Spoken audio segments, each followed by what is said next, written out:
My name is Gwendolyn Evans. I first became aware of and worked with the Vermont Association for the Blind and Visually Impaired way back when I was in college. I came up to Vermont from New Hampshire 38 years ago.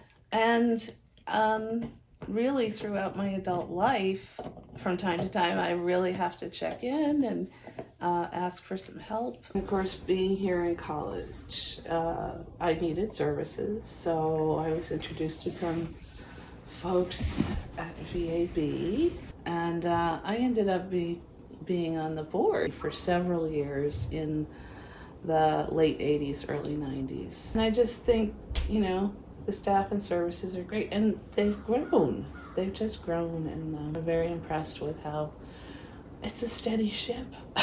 And this is my way, donating this art. And I have something that I hope will be like a lasting impact. So we'll take you on a tour. So this Hawaiian Dream, that is the name of that piece.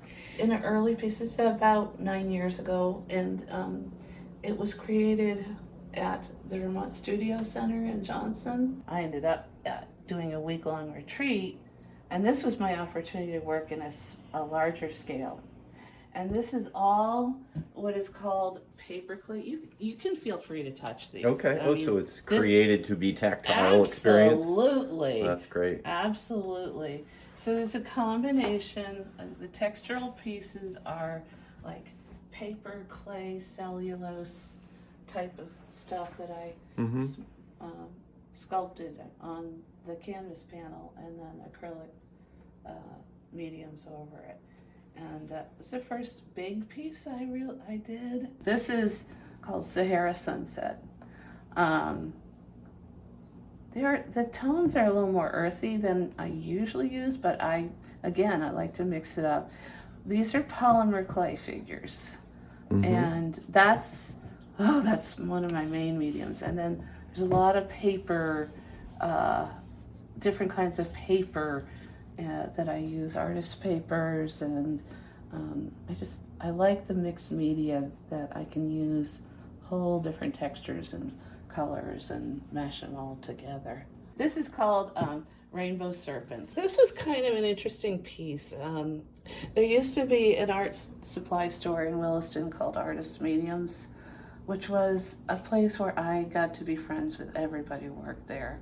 And this doesn't happen very often for first of all, it's not often that people will meet a blind artist. And then the second thing that happens sometimes is that people won't believe you, or they won't understand, or attitudes just get in the way sometimes.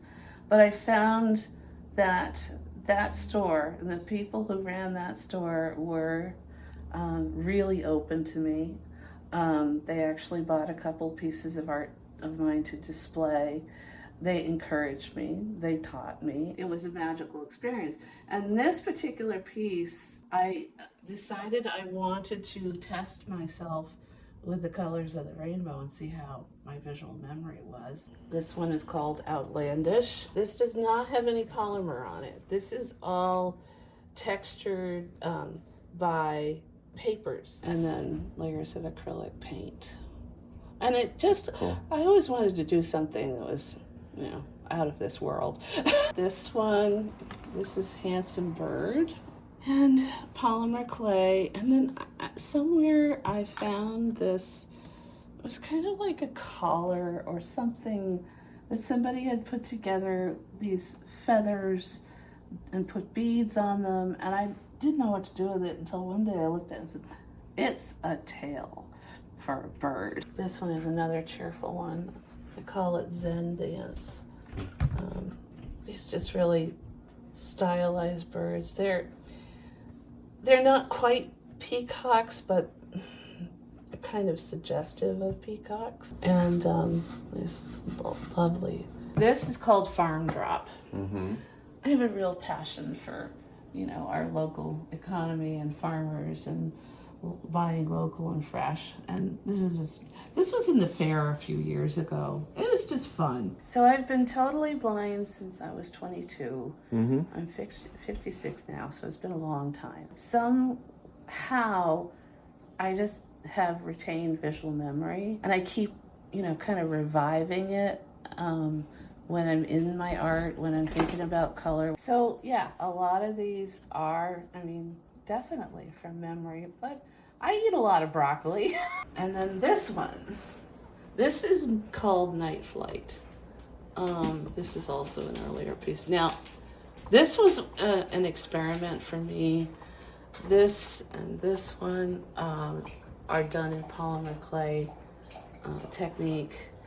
And in the background, there's a lot of textural acrylic medium that is not just paint, it's some of the gels, I can't remember which gels they are, but they have a lot of texture that I was experimenting and learning how to give the impression of air as they were flying. So, and then these are not smooth. These birds were done in kind of a technique where it's, kind of cobbled together in chunks, where the clay is chopped up and then pressed together and chopped up and pressed together. I forget what the name of this one is. Oh, this is called, for my purposes, this is called Abundance. In the middle there, huge experiment with texture. It's called Dancing Fool. I had these incredible discussions that I'm sure that sighted people overhearing just didn't understand how I, a blind person, was talking about color. And one of the things that I really value quite highly about the association is that you have people working within the agency and on the board of directors who are visually impaired and blind.